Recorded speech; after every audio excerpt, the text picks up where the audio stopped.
All right, ladies and gentlemen, how are we doing today?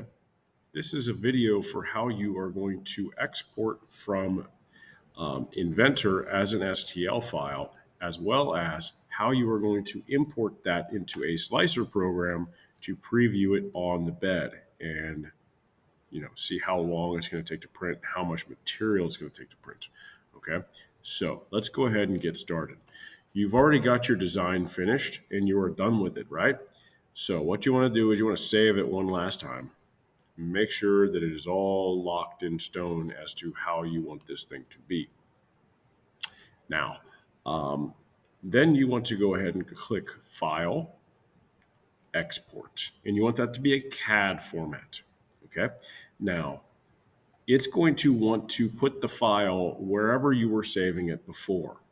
It's just going to you need to select an STL file for 3D printing, but it's going to name it with a different extension. It's going to be the name of the file underscore STL. If you've already made a copy of it, it's going to ask you if you want to override it. And so then you click yes, because you always want the freshest copy. You can then go into your File Explorer and double check to make sure that it's actually there. So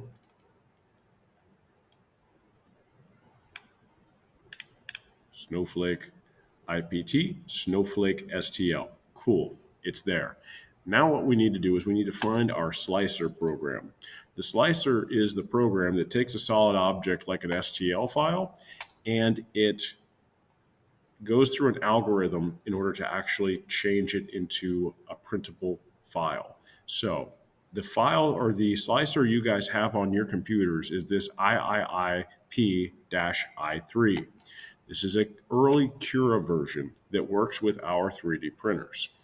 It's the easiest one to use and manipulate, so it's going to be the one that you guys use in order to preview your 3D prints. So here we go. We want to load the thing. So click load, and then you need to navigate through here in order to find your STL file. So you'll probably have to go in and find your flash drive and then find the file that it's actually saved in.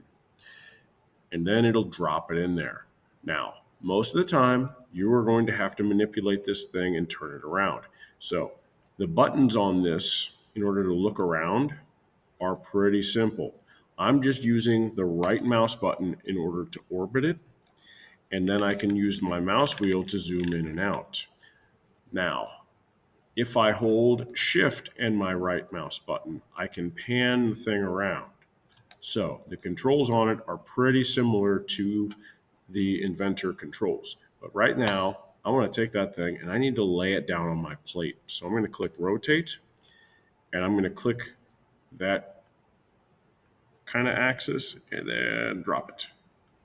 All right, now it's laying flat on the plate. Now, this is where you actually need to start changing some settings. You want to make your settings match mine. So you want a layer height of 0.2, a shell thickness of 0.8. You also want a bottom and top thickness of 1.2 millimeters and a fill density. Generally, I do 10% fill, 15 if you want this to be really, really solid. You want your print speed to be 50, and you also want to make sure those things aren't going to affect anything. You want to make sure your flow is at 100%, and you need support, okay? I always do everywhere. And then make sure that your expert configurations are like this. Make sure you have your fill amount. Make sure you have those air gaps. Next, you're going to look at your raft. You always want there to be a raft. That's that little thing you peel off. Make sure that your configurations are like this. Then, once that is the way it is, once those settings are set, it is mostly like how I 3D print my 3D prints. And so that'll be how it's going to look. Now, one thing you can do is you can look at the different layers of this thing. Okay? So we got to let it actually visualize the toolpath, because what the slicer does is it turns your 3D object into basically a single long line sort of like when somebody is making a cake or the decorations on a cake, how it's all icing. Uh, this is basically what it's doing is it makes a tool path in order to create that object. Okay, so what you can do here is you can check layer by layer to make sure that you're going to have the supports you need in order to actually create the object. Okay, so if you want to take that step, you can. If you want to investigate how it's going to put it together, that's fine. But essentially, this structure that's in here is going to hold up the top. And you get this blue structure, which is your raft, in order to hold the whole thing up. The outer thing is the raft. This section right here that I'm pointing at right now, that's what's referred to as your bridging. That is the support that actually holds it up.